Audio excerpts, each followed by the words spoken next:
Olá, olá, bom dia, queridos alunos do oitavo ano, Escola Mestre Jesus. Aqui é o professor Newton, de História, e vamos continuar aí o nosso assunto, tá? Lembrando que nós estamos conversando sobre Brasil Império, a crise do Segundo Reinado. É o nosso capítulo 12, é o último capítulo do módulo 3, tá? Então é o último assunto que a gente tem para ver para a terceira avaliação de vocês. Então essa última parte ficaram sobrando aí quatro tópicos, né? Dois deles eram relacionados aos povos indígenas e os dois últimos, questão religiosa e a questão militar. Então eu dividi, tá? Na aula de hoje nós vamos falar sobre os indígenas e na próxima aula, que eu acho não, né? Na terça-feira a gente fala sobre o finzinho que tem do capítulo, questão religiosa e a questão militar. Daí, quando for na sexta, eu vou enviar a aula de revisão para vocês, tá? A aula de revisão, gente, vai ser como vocês já estão acostumados na minha disciplina, tá? Eu coloco lá os pontos mais importantes, faço aquele resumo, o que é que vocês devem observar, os pontos mais importantes que vocês devem estudar de forma mais específica, né? Então, são 3 capítulos que eu botei para a prova de vocês. Não sei se vocês já receberam, se não receberam, vão receber ainda, tá? O conteúdo programático. Mas eu coloquei lá 3 capítulos, eu não estou lembrado aqui. Deixa eu ver se eu, olhando aqui, se eu consigo lembrar o certo, tá? Mas enfim, vai chegar para vocês, tá? Vai chegar aquele papelzinho com toda a relação, todos os assuntos e tudo mais, certo? Qualquer dúvida, se você perdeu alguma aula, você pega, é muito simples, pegue aqui o seu livro, tá? Você vai lá onde tem os assuntos lá do módulo 3, aí você vai ver, ó, módulo 3, aí tem lá, Brasil Império, Primeiro Reinado. Aí você vai lá no meu canal do YouTube, que para quem acompanha as aulas já passou por lá, e você vai procurar uma playlist que tenha esse título. Lá você vai encontrar todas as aulas que eu postei sobre o tema. O capítulo 10, Brasil Império, Período Regencial.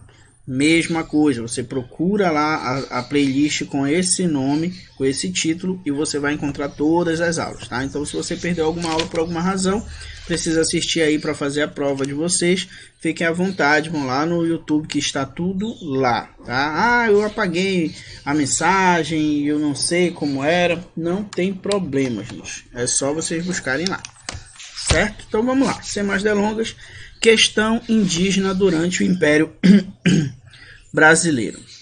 Gente, durante todo o processo de colonização portuguesa, vocês já sabem, os indígenas eles foram martirizados, eles foram escravizados, eles foram obrigados a adotar a cultura dos colonizadores, a cultura dos europeus, passaram por um processo que a gente chama de aculturação ou tentativa de aculturação, né? Onde eles foram proibidos de praticar os seus costumes tradicionais, em alguns momentos até proibidos de falar as suas línguas nativas. Então eles sofreram perseguições, grande parte foi exterminada, uma parte foi exterminada aí nas próprias guerras entre as etnias, outra parte foi exterminada no conflito com os colonizadores, com os portugueses, outra parte foi exterminada pela questão das doenças, que eles não tinham anticorpos para sobreviver a algumas doenças, como a própria gripe. Ou seja, o povo indígena brasileiro foi muito martirizado durante todo esse processo de colonização. Então a ideia que a gente tem é que quando o Brasil fica independente e a gente chega a se tornar um império, isso vai mudar. E não é o que acontece, tá, gente? Pelo contrário, todo esse processo aí de, digamos assim, opressão dos indígenas, ele vai acabar se acentuando durante o período imperial. Ele vai acabar ficando mais forte, certo? Um dos grandes nomes aí do período da independência do Brasil, um dos grandes a gente pode dizer que o maior conselheiro aí do Dom Pedro I foi o José Bonifácio, tá, gente? O José Bonifácio, ele tinha uma idealização do que seria o Brasil independente, de como seria. E segundo a ideia do José Bonifácio, era necessário, né, para a formação, para que o Brasil se tornasse um país moderno, um país civilizado, era basicamente necessário duas coisas. Primeiro, abolir, né, a escravidão. Claro que essa abolição, como nós já conversamos aqui, teria que ser feita de forma lenta, de forma gradual, aos poucos, com segurança e tudo mais. E a outra era promover a civilização dos indígenas, e aí entenda a civilização entre aspas. Para os portugueses, para os chamados homens brancos, gente, os indígenas não tinham civilidade, eles não eram civilizados. Mas essa é uma visão preconceituosa. Tá? Na verdade, os indígenas tinham uma maneira diferente de se organizar, uma maneira diferente de compreender o mundo, uma maneira diferente de se organizar enquanto uma população. Tá? Não quer dizer que eles eram incivilizados. Eles tinham uma maneira diferente de viver. Já para os homens brancos, isso significava incivilização. Eles precisavam passar pelo processo, eles precisavam ser civilizados. Certo? Então, lembrando que essa é uma ideia de Bonifácio que ele vai tentar colocar em prática aí depois da independência do Brasil. Com o passar aí do tempo, o Império vai se estabelecendo, né? Nós temos aí pessoas indo morar no interior do Brasil, a gente tem o estabelecimento de lavouras, por exemplo, o café, né? O café começa a crescer, cresce também e tem um maior desenvolvimento a criação de animais, a criação de gado, como a pecuária, e isso vai gerar necessidade de mais terras. Para você poder plantar, para você poder ter pasto e criar animais, você precisa de uma grande quantidade de terra. Então, muitas dessas terras, às vezes, estavam sendo ocupadas por grupos indígenas que já habitavam esses territórios há muito tempo. Né? Então, o governo, o que é que fez naquele tempo? O governo tomava as terras dos indígenas para disponibilizar, porque eles chamavam de progresso, certo? E aí os grupos indígenas que viviam ali eram levados para aldeamentos, eram levados para viver em outro local. Então a gente entende que nesse período os indígenas acabavam sendo vistos como problemas para o progresso, como empecilhos para o progresso.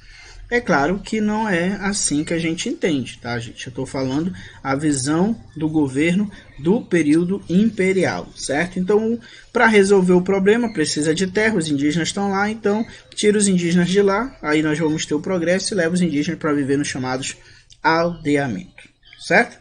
E a partir daí a gente tem um crescimento aí dos debates sobre como tornar esse indígena um cidadão brasileiro, um cidadão integrado à sociedade. Não aquele cidadão que está ali isolado, está ali vivendo a vida dele, não. A ideia era tornar esse indígena um cidadão ativo, integrado à sociedade brasileira. E aí, a partir de 1845, a gente tem sendo aprovado aí o Regulamento das Missões de Catequese e Civilização dos Índios. Então, olha, Regulamento das Missões de Catequese e Civilização dos Índios.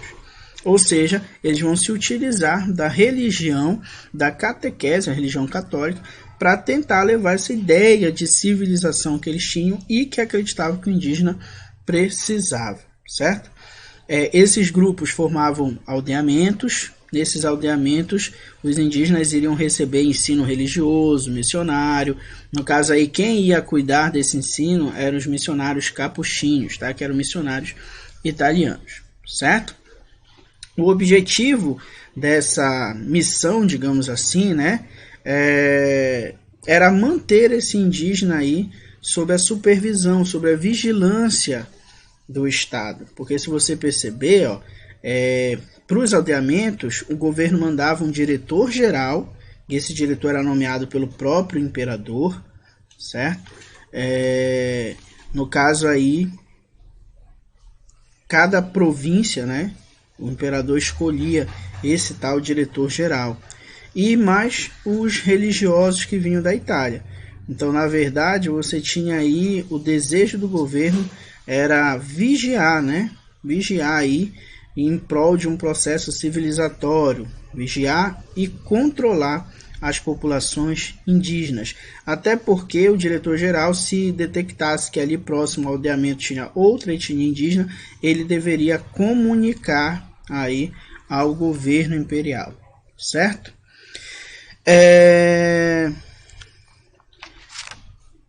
Construção do Estado brasileiro. Nosso próximo tópico, deixa eu mudar aqui. Construção do Estado brasileiro. Gente, o Brasil fica independente, você já sabe, em 1822, né? Mas o Brasil fica independente sem ter uma identidade nacional, certo? Então, aí a partir do século XIX, era preciso criar para o Brasil um sentimento de nacionalidade, um sentimento de identidade, de pertencimento a uma nação. Tá? E como tendo o objetivo de criar essa identidade, esse sentimento nacional, a gente acaba tendo aí a criação de símbolos, tá? Símbolos que pudessem representar essa nova nação. Essa nova nação precisaria aí de heróis, né? Heróis que tivessem traços culturais que representassem o país. Então a gente vai ter supervalorização também dos nossos animais silvestres, né? No caso aí a supervalorização da nossa fauna, da nossa flora. Só que tem um problema, gente. O Brasil ele era diverso, né? Ele era diversificado, ele era múltiplo, miscigenado, muitas culturas.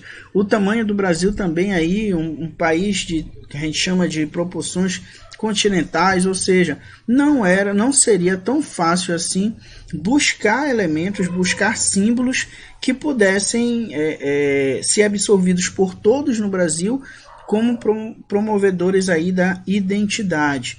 Então foi algo meio estudado para tentar construir essa identidade nacional, para tentar construir heróis, construir símbolos que todos os brasileiros de norte a sul observassem aqueles símbolos e de fato se identificassem com eles, certo?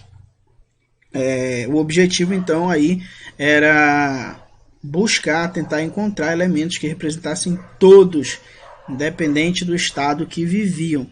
E o elemento escolhido foi o indígena, gente.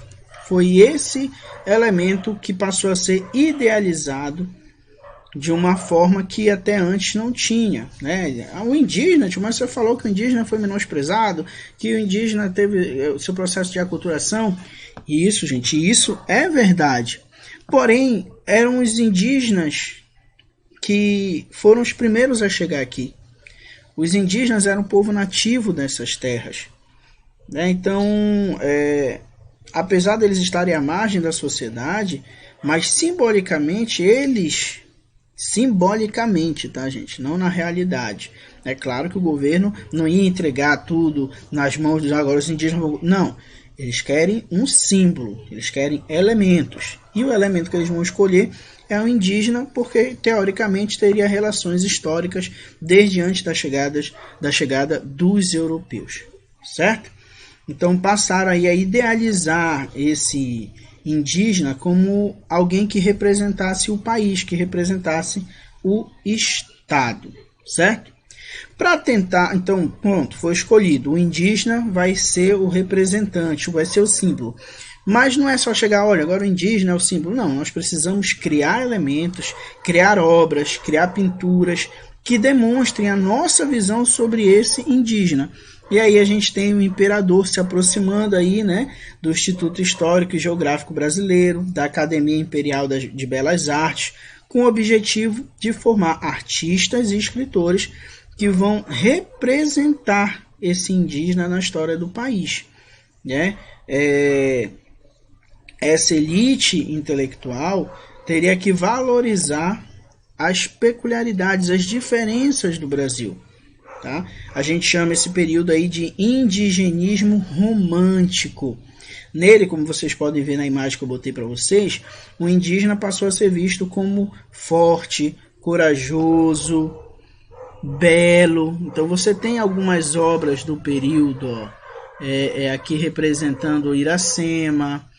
Aqui você tem outra obra, aqui meio que representando essa diversidade do povo brasileiro, né? O europeu, o indígena e os afrodescendentes, os africanos e tudo mais. A ideia aí era supervalorizar a figura desse indígena como componente da nossa cultura. Como principais obras desse período, a gente tem o Guarani e Iracema, do escritor famosíssimo José de Alencar, certo? Outra coisa que deveria ser explicada para a população, né, para que eles pudessem compreender a necessidade do governo imperial, digamos assim, era explicar por que o Brasil, mesmo depois da independência, continuou sendo uma monarquia, se na América a maior parte dos países libertos se tornou uma república, né? A gente conseguiu a liberdade política de Portugal, mas a família que continuou governando o Brasil foi a de Orleans e Bragança, né? No caso aí o Dom Pedro I, foi ele que continuou no poder. Então, para tentar explicar para a população aí o motivo disso, né? A gente vai ter aí como principal cidadão, né, o Francisco Adolfo de Varnhagen. Ele era um militar, um historiador brasileiro, e ele vai publicar uma obra que ele vai supervalorizar a segurança, a estabilidade da monarquia e vai dizer aí que as repúblicas elas eram instáveis, né? As repúblicas americanas elas eram cheias de conflito, elas não conseguiam manter a unanimidade da população, a identidade. Então, nesse período, a gente tem a construção do que seria o Estado brasileiro, né? Primeiro, a ideia de uma nacionalidade, de uma identidade, e segundo, a gente tem a explicação do porquê ser uma monarquia e não uma república. E aí as pessoas liam aquilo e não queriam um governo instável, né? As pessoas queriam um governo estável, principalmente a elite, né, gente, que não tem lá grandes motivos para estar reclamando. Então a elite prefere um governo estável, onde a população mais carente está ali controlada, do que um governo cheio de instabilidade, como o livro dizia que era as repúblicas, certo? Gente, para vocês hoje fica o exercício da página 63. Eu esqueci de colocar aí mais um minutinho que eu já vai aparecer aí para vocês. Exercício, página 63. Tá? Façam o exercício, envie para mim a resposta que eu vou estar enviando para vocês. Tá aí. Eu vou estar enviando para vocês as resoluções. Qualquer dúvida podem perguntar, tá? Que eu vou estar respondendo no WhatsApp. Fiquem com Deus e até a próxima.